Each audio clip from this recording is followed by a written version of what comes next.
好，来乡亲啊，继续来看这段，这是国道3号就北往南投德山交流道的路段，伫个昨暝10点发生着真严重的连环车祸，有3个人死亡。上主要是有一台黑色的轿车，唔知安怎去弄护栏转冰滩起，驾驶的太太当场弄飞出去，停伫个高速公路顶。刷落来第二台银色的轿车未负反应，追弄这个黑车。 第3台车闪有过，但是佫刷落来有3台车，疑似甲倒伫个路顶的这个太太交过。消防队赶到场已经明显死亡。掉伫个黑色轿车内底男驾驶，甲伊一回查囝送病院抢救，救无倒来。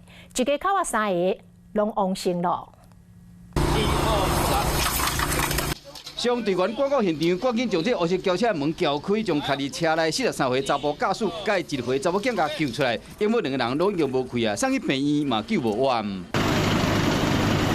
另外一边驾驶的太太为车内害到车路，敢若是和后壁3台车交过嘛无命。第2台银色轿车内驾驶甲女乘客嘛拢受伤，其中女乘客伤势真严重，伫病院抢救。 第2颈椎有骨折，然后锁骨、肋骨有骨折，以及脾脏有出血。车祸地点伫国道3号上北往南投德山交流道，昨暝10点外，黑色轿车唔知安怎，家己弄着护栏了，并且造成这个驾驶的太太害出去到车路，后壁银色轿车未负闪，就咧甲弄着这台车。第3台车虽然讲有闪过，不过后壁有来3台车，敢若将这个驾驶的太太当场交过。其中施男所驾驶车辆乘客不幸抛出车外，遭后方3辆车碾压身亡。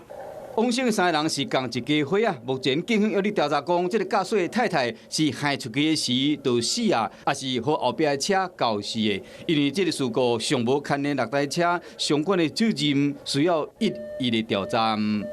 Hello， 我是蒋欣梅。想要抢先掌握最及时的新闻资讯吗？赶快订阅、按赞、开启小铃铛，锁定华视新闻 YouTube 频道。